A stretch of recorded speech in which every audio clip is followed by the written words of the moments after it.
झारखंड में विधानसभा चुनाव को लेकर राजनीतिक दलों की कई दिग्गज नेता चुनावी साज सजने में लग गए हैं। इस दौरान चुनाव प्रचार को और धार देने के लिए प्रधानमंत्री नरेंद्र मोदी और गृह मंत्री अमित शाह झारखंड के दौरे पर आने वाले हैं। साथ ही कांग्रेस नेता राहुल गांधी से लेकर तमाम नेता पार्टी के लिए प्रचार अपनी ताकत झोंकेंगे।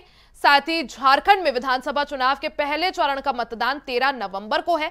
3 अक्टूबर को गृह मंत्री अमित शाह और 4 अक्टूबर को पीएम मोदी झारखंड के दौरे पर रहेंगे। इसके अलावा कांग्रेस के सांसद राहुल गांधी का भी कार्यक्रम जल्द तय होगा। तो झारखंड में चुनावी हुंकार भरने के लिए प्रधानमंत्री नरेंद्र मोदी और गृह मंत्री अमित शाह पूरी तरह से तैयार हैं। झारखंड का रण सजकर तैयार है। आपको बता दें कि झारखंड में 2 चरणों में वोटिंग होनी है, जिसमें पहले चरण के लिए मतदान 13 नवंबर को और दूसरे चरण के लिए 20 नवंबर को मतदान होना है। ऐसे में भारतीय जनता पार्टी समेत जो तमाम राजनीतिक दल है, चाहे वो बीजेपी हो, कांग्रेस हो या जेएमएम हो, सभी अपनी तैयारियों में जुट गए हैं। भारतीय जनता पार्टी पूरी तरह से चुनावी मोड में है। बीजेपी की तैयारियों को और चुनाव प्रचार प्रसार को और धार देने के लिए प्रधानमंत्री नरेंद्र मोदी और गृह मंत्री अमित शाह झारखंड के दौरे पर आ रहे हैं।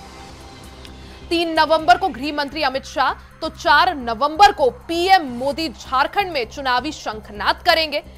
साथ ही भारतीय जनता पार्टी के पक्ष में माहौल बनाएंगे। तो झारखंड में बीजेपी पूरी तरह से अब एक्शन मोड में है। भारतीय जनता पार्टी की तैयारियों को और धार देने के लिए गृह मंत्री अमित शाह 3 नवंबर को झारखंड के दौरे पर आ रहे हैं। साथ ही प्रधानमंत्री नरेंद्र मोदी 4 नवंबर को झारखंड में चुनाव की रणभेरी करेंगे। तो भारतीय जनता पार्टी पूरी तरह से एक्शन मोड में है।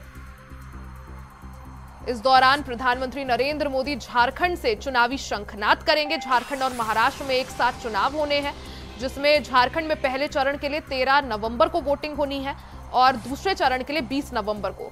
ऐसे में हलचल पूरी तरह से तेज है और चुनाव को देखते हुए जो उल्टी गिनती है यानी काउंटडाउन है वो शुरू हो गया है। ऐसे में चुनाव की तैयारियों को और धार देने के लिए गृह मंत्री अमित शाह 3 नवंबर को तो प्रधानमंत्री नरेंद्र मोदी 4 नवंबर को झारखंड के दौरे पर रहेंगे। ज्यादा जानकारी और अपडेट के लिए सीधा रुख कर लेते हैं अजय कुमार पांडे का।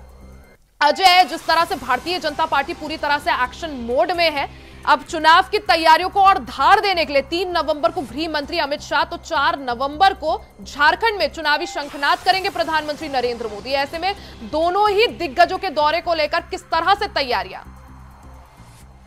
झारखंड में जो है सियासी जो माहौल देखने को मिल रहा है, जिस प्रकार से दिख रही थी बीजेपी जो है प्रधानमंत्री मोदी अमित शाह ने अपनी कमान संभाल ली है।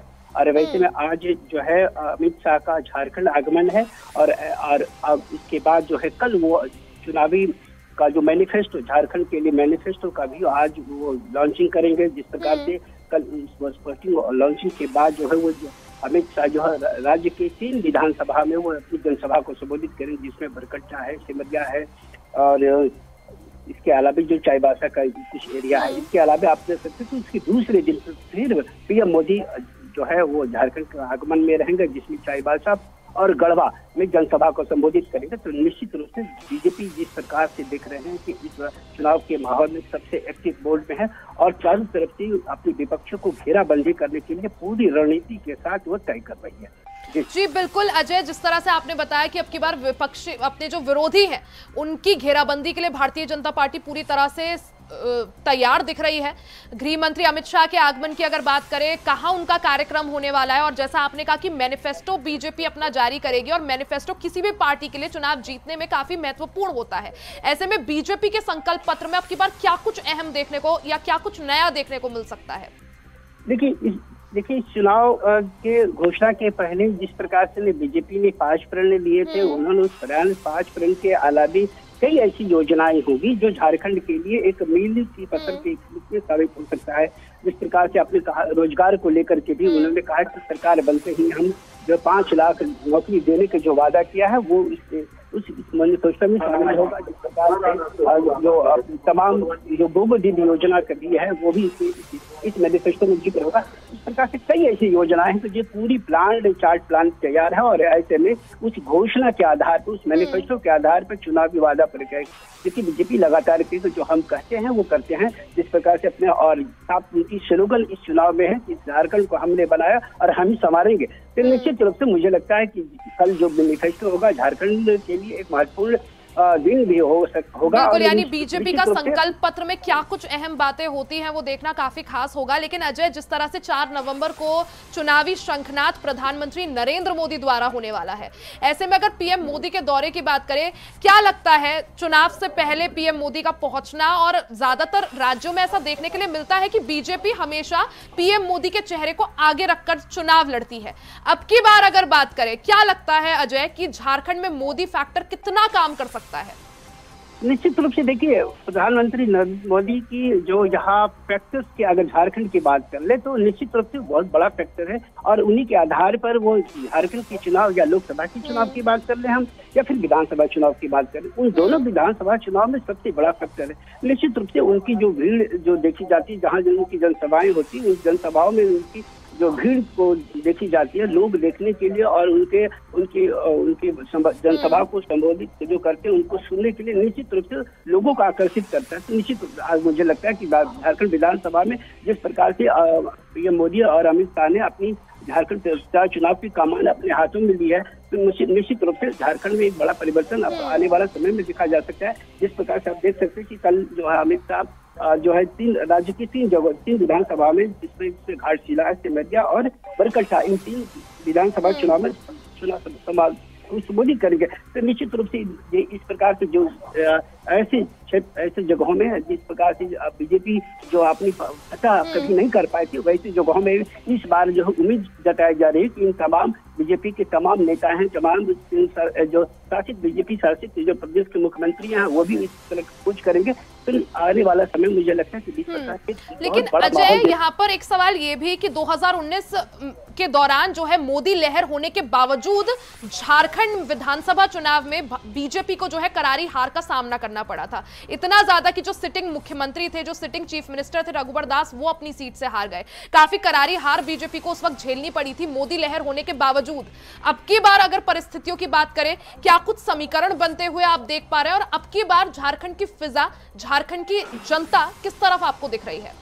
देखिए, इस बार 2024 के मुताबिक जो है अनुसार इस बार वैसे 2024 का रण में ऐसा नहीं दिख रहा है। लेकिन इस पिछले बार चुनाव की बात कर लेंगे तो निश्चित रूप से एक एंटी कंबेंसी था, जो जिस प्रकार से आपने देखा होगा।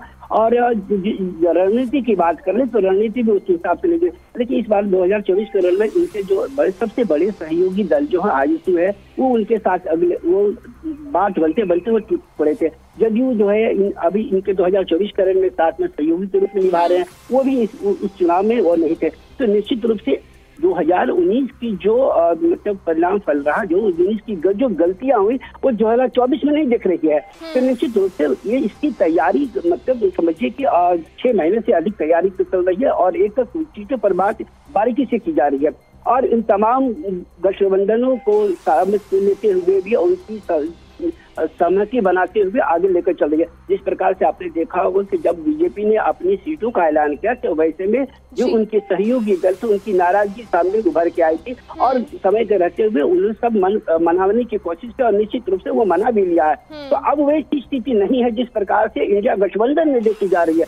देखिए, इंडिया गठबंधन की अगर हम बात करें तो कल देखिए कांग्रेस के बड़े नेता जैसे वेणुगोपाल यहाँ मौजूद रहे, और वैसे में अपनी जो बड़े शीर्ष अधिकारियों के साथ बैठक करे, तो बैठक में वो हंगामा के बीच में वो वापस चले गए मीटिंग छोड़कर। तो निश्चित रूप से इस बार यानी हलचल जो है अजय वो पूरी तरह से तेज है, क्योंकि अब चुनाव का जो असल काउंटडाउन है वो शुरू हो चुका है, चुनाव की घड़ी नजदीक आने वाली है। और ऐसे में पीएम मोदी और गृह मंत्री अमित शाह का झारखंड दौरा किस तरह से बीजेपी के पक्ष में माहौल बना पाता है और कितना, वो देखना बेहद अहम होगा। अजय, बहुत बहुत शुक्रिया जानकारी के लिए।